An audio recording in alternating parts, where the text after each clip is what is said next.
So we're going to show the importance of cleaning your data. I have some weblog data from a little website that I own, and we're just going to try to find the top viewed pages on that website.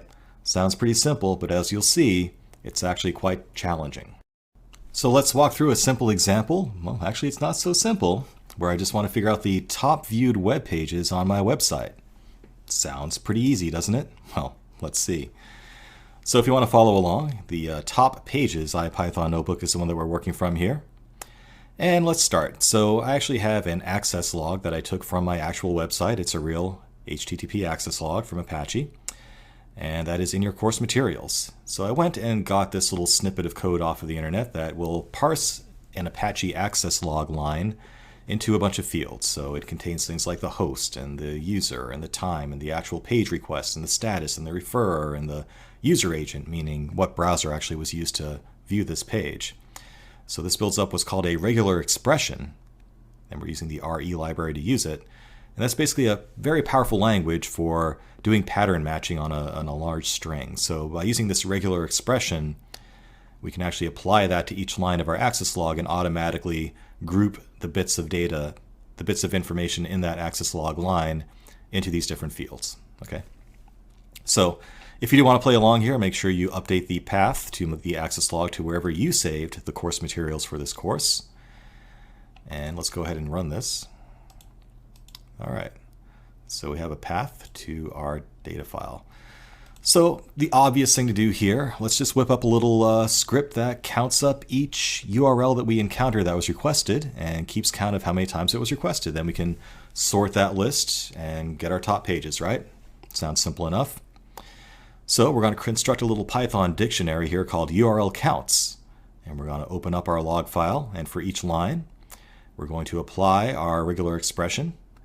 And if it actually comes back with a successful match for the pattern that we're trying to match, we'll say, okay, this looks like a decent line in our access log.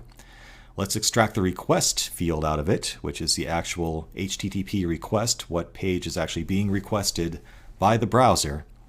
We're going to split that up into its three components. It consists of an action like get or post, the actual URL being requested, and the protocol being used. So given that information split out, we can then just see if that URL already exists in my dictionary. If so, I will increment the count of how many times that URL has been encountered by 1. Otherwise, I'll introduce a new dictionary entry for that URL and initialize it to the value of 1. I do that for every line in the log, sort the results in reverse order, numerically, and print them out. So let's go ahead and run that. Oops, we end up with this big old error here, and it's telling us that we need more than one value to unpack. So apparently we're getting some request fields that don't contain an action, a URL, and a protocol. It contains something else. Let's see what's going on there. So if we print out all the requests that don't contain 3 items, we can see what's actually showing up here. So what we're going to do here is a similar little snippet of code, but we're going to actually do that split on the request field and print out cases where we don't get the expected 3 fields and see what's actually in there. So we have a bunch of empty fields. That's our first problem. But then we have this field that's full of just garbage. Who knows where that came from, but it's clearly erroneous data. So, okay, fine. Let's modify our script. We'll actually just throw out any lines that don't have the expected 3 fields in the request. And that seems like a legitimate thing to do because this does in fact have completely useless data inside of it. It's not like we're missing out on anything here by doing that. So we'll modify our script to do that. We've introduced this if len fields equals 3 line before it actually tries to process it. And we'll run that. Hey, we got a result. But this doesn't really look like the top pages on my website. Remember, this is a news site. So we're getting a bunch of PHP file hits. That's, Perl scripts. What's going on there? Our top result is this xmlrpc.php script and then wplogin.php, followed by the home page. So not very useful, robots.txt, a bunch of XML files. When I looked into this later on, it turned out that my site was actually under a malicious attack. Someone was trying to break into it. And this XML-RPC script was the way they were trying to guess at my passwords, and they were trying to log in using the login script. And fortunately, I shut them down before they could actually get through to this website, but this was an example of malicious data being introduced into my data stream that I have to filter out. So, by looking at that, we can see that not only was that malicious attack, looking at PHP files, but it was also trying to execute stuff. So it wasn't just doing a GET request, it was doing a POST request on the script to actually try to execute code on my website.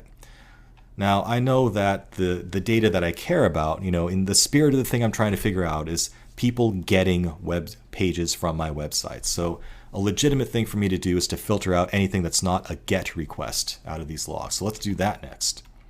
So we're going to check again if we have 3 fields in our request field, and then we're also going to check if the action is GET. And if it's not, we're just going to ignore that line entirely. So we should be getting closer to what we want now.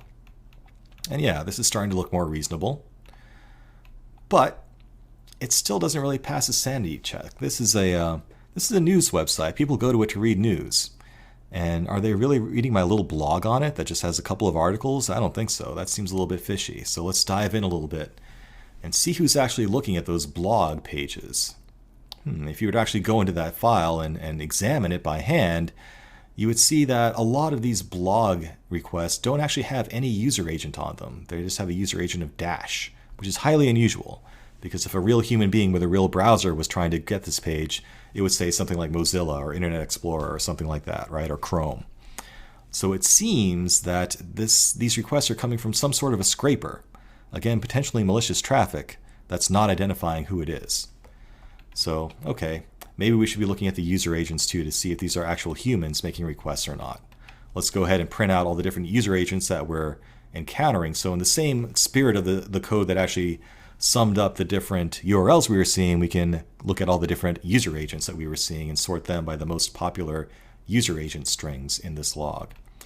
And you can see most of it looks legitimate, so it's at least, if it's a scraper, and in this case it actually was a malicious attack, but they were actually pretending to be a legitimate browser.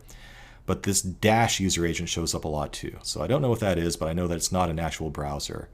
A real browser, would look something more like this. The other thing I'm seeing is a bunch of traffic from spiders, from web crawlers. So Baidu is a search engine in China, Googlebot, just crawling the page.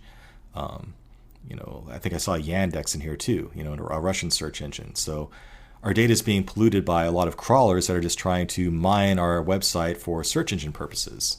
And again, that traffic shouldn't count toward the intended purpose of my analysis of seeing what pages actual human beings are looking at on my website. These are all automated scripts. All right, so this gets a little bit tricky. There's no real good way of identifying spiders or robots just based on the user string alone, but we can at least take a legitimate crack at it and filter out anything that has the word bot in it or anything from my caching plugin that might be requesting pages in advance as well. And we'll also strip out our friend single dash. So we will once again refine our script to, in addition to everything else, strip out any user agents that look fishy. And what do we get? All right. So here we go. Well, this is starting to look more reasonable for the first 2 entries. The home page is most popular, which would be expected. Orlando headlines is also popular because I use this website more than anybody else and I live in Orlando. But then we get a bunch of stuff that aren't web pages at all, a bunch of scripts, a bunch of CSS files. Those aren't web pages. So again, I can just apply some knowledge about my site where I happen to know that all of the legitimate pages on my site just end with a slash in their URL. So let's go ahead and modify this again to strip out anything that doesn't end with a slash. Finally, we're getting some results that seem to make sense. So it looks like that the top page requested from actual human beings on my little no hate news site is the home page, followed by Orlando headlines, followed by world news, followed by the comics, then the weather and the about screen. So this is starting to look more legitimate. If you were to dig even deeper, though, you see that there are still problems with this analysis. For example, those feed pages are still coming from robots just trying to get RSS data from my website. So this is a great parable in how a seemingly simple analysis requires a huge amount of pre-processing and cleaning of the source data before you get results that make any sense. And again, make sure the things you're doing to clean your data along the way are principled, and you're not just cherry-picking problems that don't match with your preconceived notions. So always question your results, always look at your source data, and look for weird things that are in it. All right, if you want to mess with this some more, you can solve that feed problem. Go ahead and strip out things that include feed because we know that's not a real web page, and just to get some familiarity with the code. Or go look at the log a little bit more closely. Gain some understanding as to where those feed pages are actually coming from, and maybe there's an even better and more robust way of identifying that traffic as a larger class. So feel free to mess around with that. But I hope you learned your lesson. Data cleaning, hugely important, and it's going to take a lot of your time. So it's pretty surprising how hard it was to get some reasonable results on a simple question like what are the top viewed pages on my website? And you can imagine if that much work had to go into cleaning the data for such a simple problem, think about all the nuanced ways that dirty data might actually impact the results of more complex problems and complex algorithms. Very important to understand your source data, look at it, look at a representative sample of it, make sure you understand what's coming into your system, and always question your results and tie it back to the original source data to see where questionable results are coming from.